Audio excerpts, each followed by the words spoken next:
Hey everyone, welcome back to the channel, Sense by Rob. Hope you guys are having a great day so far. Happy Friday. So I was looking over the videos that I've posted so far, and I got an okay amount of views on the what I use my supplies for my wax melts. So I figured I'd do kind of a follow-up video to that, showing you what I use when I make my soaps. So just kind of walk you through some stuff. So I do have a couple of bowls that I use. They're put away right now. I didn't want to dig them out. It's a Glad bowl. It's a big one with a handle, and it works really, really well. I also use a couple of funnel pouring pitchers, mainly to mix my lye solution, um, so it's ready to go. So I use a lye solution, either a 50-50 lye solution, and I just add water to it, or distilled water, or I have some lye crystals under the kitchen sink here, and I will mix those with the distilled water that I've actually frozen. There's actually some in the fridge. I keep it in ice because if you do it with ice, when you put the lye crystals in, it doesn't smell, which is cool. And you don't have to wait as long for the lye water to cool down before you can use it. So I have my bowl, my lye water, my lye solution or lye crystals, and my distilled water for my lye solution, and my pouring pitchers, which again, they're kind of tucked away, so I didn't want to grab everything. So in addition to those pieces, I also have my stick blender. This is just general stick blender. I use this to make sure that my water solution and my oils and stuff are well incorporated with each other and that there's no separation. So my base recipe, I have a base recipe that I use. I use lard. So this is called manteca, but it's pig lard. I use coconut oil. And I use castor oil. So the reason I chose those three oils, the lard, the coconut oil, and the castor oil, is the lard is they work well together, and it creates a very mild bar of soap, and it's super duper white. It's so beautiful when it gets done, unless I add color to it, which I have done in the past, but it was a different recipe. So anyway, yes, I use like I said, the lard, the coconut oil, my castor oil. What I do is I melt down the lard and the coconut oil first in the microwave. And then once I get it out of the microwave, I add the castor oil. So the way I do it, it's, think about this for a second, 22 ounces of lard, an ounce of castor oil, so that's about 7 ounces of coconut oil. And I mix those, I put those in the bowl. Like I said, I heat up the lard and the coconut oil first. Once it comes out of the microwave, I add the castor oil, let it sit and cool, mix it together with my spatulas. I have 2 spatulas. I have one I use for my lye water, because you do have to stir it to let the ice cubes melt in the lye solution. If you do it, either way you do it.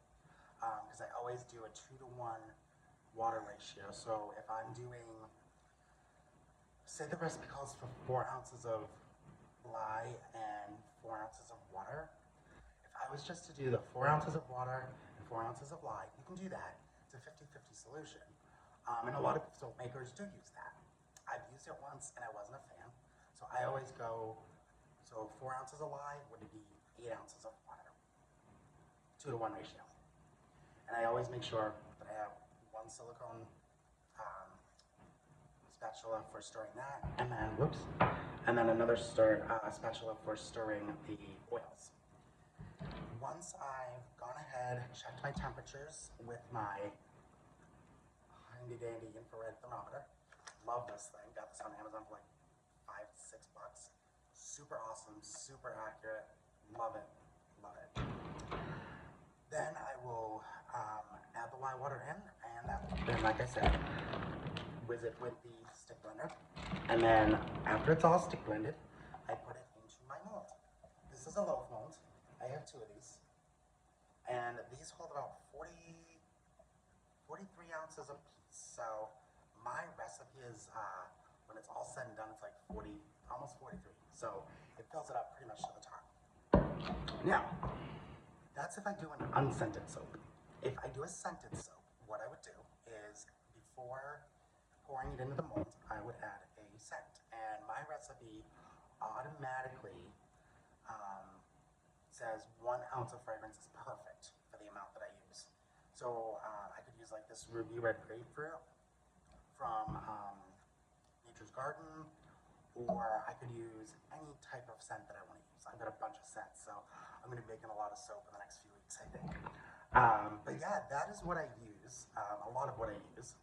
And then to package it up, I found these cute little boxes on Amazon. And I wrap the soap up after it's done curing for 4 to 6 weeks. I wrap it up in a small bag and I put it in here. But that is a lot of what I use for my soap making. I didn't, like I said, there was a couple things I just didn't want to dig out, but I figured I'd show you most of what I use.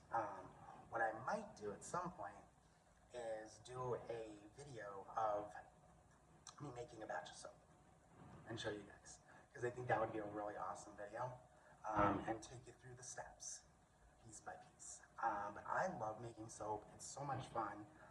And it's funny because I do this loaf mold, right? But I have a couple of molds that I was using for lotion bars. I'll show you. These I use for my lotion bars. But you could use these for soap too. You could use these for the soap recipe and just pour them into the cavities, let them sit for 24 hours, pop them out, cure them on a rack, and you're good to go. These are 1 ounce cavities. So, I mean, you could definitely do it that way. I know a lot of soap makers use round molds. So it does actually help. Sometimes if you have a recipe like a salt bar, okay? A salt bar can be done any different way. You just add salt to it, which hardens the bar really quickly. So they always say to do salt bars in individual molds, because they just harden up so fast. If you were to do it in a loaf mold, you'd have to cut it no more than a couple hours after pouring it, because it just hardens up so fast. You can then put it back in the mold to finish the ponification, which is the reaction between the lye solution and the oils and butters. But you can definitely do that, and most people will do that no matter what.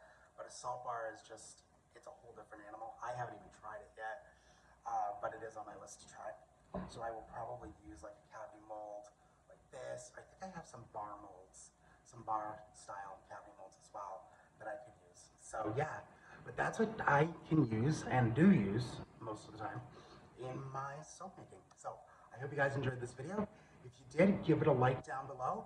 And if you would like more information on Scents by Rob, definitely hit that subscribe button.